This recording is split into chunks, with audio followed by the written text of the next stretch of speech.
Hello' everyone, আজি মই এটা স্পেচিয়েল টপিকৰ ওপৰত ভিডিঅ'টো বনাইছোঁ। বহুতে কৈ আছে NIOS d.el.edৰ যিটো ইছ্যু ডেটটোৰ ওপৰত মানে এটা প্ৰব্লেম হৈছে। ইছ্যু ডেটটো 22 মে 2019 আছিলে। এতিয়া সকলোৱে কৈ আছে যে ইছ্যু ডেটটো যিহেতু 1 এপ্ৰিল 2019ৰ আগত নাই, গতিকে তেখেতসকল যিসকলে NIOSৰ পৰা ডিগ্ৰীটো লৈছে তেখেতসকল ইনভেলিড হ'ব আৰু বাকীসকলে জবটো পাব, NIOSে কোনেও নাপায়। চবেই ইউটিউবত তেনেকৈ আলোচনা কৰি থকা মই দেখা পাইছোঁ। প্ৰথম কথা হ'ল, ইছ্যু ডেটৰ ওপৰত কোনো ধৰণৰ প্ৰভাৱ নপৰে। এটা কাৰণে নপৰে, আমি ক'ৰ্চটো কিমান তাৰিখে কমপ্লিট কৰিছোঁ, লাষ্ট এক্সাম কিমান তাৰিখে দিছোঁ, সেইখিনিতে এজন ষ্টুডেণ্টৰ গোটেই কামখিনি শেষ হৈ যায়। তাৰপিছত ৰিজাল্ট দিয়াৰ কামটো সেইটো কৰ্তৃপক্ষৰ হয়, যোনটো বৰ্ডৰ হয় ৰিজাল্ট দিয়াৰ কামটো। ষ্টুডেণ্টৰ কাম সেইখিনিতে শেষ।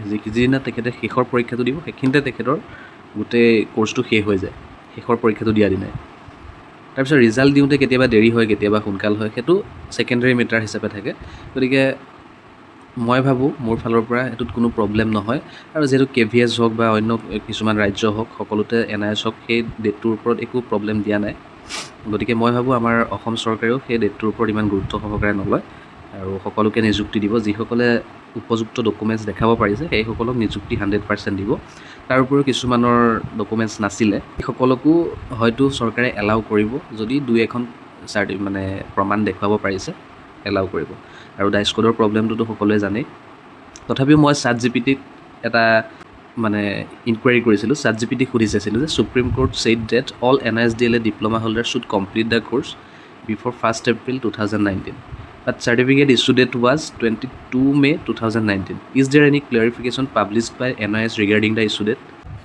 মই ChatGPTক সুধিছিলোঁ যে সুপ্ৰিম কোৰ্টে যিহেতু কৈছিল যে 1 এপ্ৰিল 2019ৰ আগত কোৰ্চটো কমপ্লিট হ'ব লাগিব, কিন্তু NIOSে চাৰ্টিফিকেট ইছ্যু কৰিছিলে 22 মে 2019ত। সেই মানে ডেটটোৰ ইছ্যু ডেট লৈ পেলাই NIOSৰ ফালৰ পৰা কিবা মানে ক্লিয়াৰিফিকেশ্যন দিছিল নেকি, সেইটো কথা সুধিছিলোঁ। ChatGPTয়ে কেনেদৰে এনচাৰ দিলে চাওক। Teachers in service as of 10 August 2017 who completed the NIOS 18-month d.el.ed course before 1 April 2019 are considered valid diploma holders on par with those having the regular 2-year d.el.ed. যিসকলে 2 বছৰীয়া d.el.ed কৰিছিল তেওঁলোকৰ সৈতে একেলগে মানে valid diploma বুলি গ্ৰহণযোগ্য হ'ব বুলি কৈছিলে। Importantly this ruling is centred on the completion date of the course. ক'ত মানে কেন্দ্ৰীভূত কৰা হৈছিলে, the completion of date of the course, complete কেতিয়া কৰা হৈছিলে কোৰ্চটো, not the certificate issue date.